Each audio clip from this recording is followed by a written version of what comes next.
Hey everyone, so I'm going to show you today how to do eye drop installation on our patient here.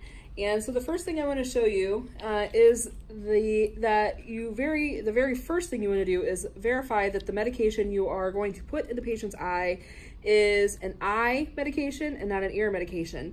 Sometimes these eye medications will say optic, and sometimes the ear medications will say otic. And so there is only one letter difference in those two words, which is the P. And those two can have very dire effects if you put an ear medication into somebody's eye or vice versa. So you want to make sure that you understand your med terms and that you are only putting optic medications into eyes and otic medications into ears, and that we are only using eye drops in the eyes, okay? So we have here our sterile saline and that we are going to put into our patient's eye. And I'm going to have her hold on to these little gauze here so that she can absorb any of the liquid that has dripped down from her eye when I'm finished. So the first thing you want to do is have the patient tip her head back.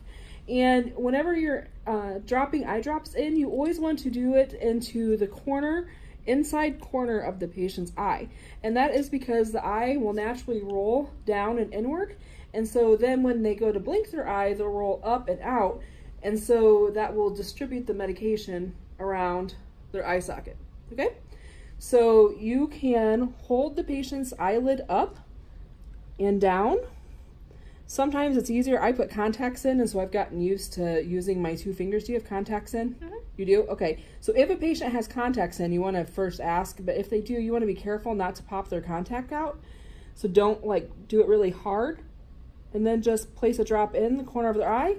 Let them close your eye, blink a couple times, and then roll your eye in towards your nose. Okay? And that's pretty much it. So sometimes the eye medications will burn.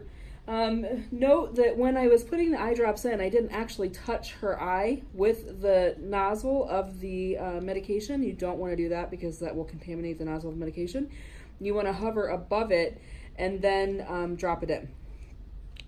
So if the medications do burn, it's important to let the patient know that they are not, or they should not, rub their eyes, that they should only blink them and then pat them with the gauze, and they should only pat any tears or leakage from their eyes with the gauze or the towel that you've provided for them. And that's about it for eye installation. Thanks, everyone.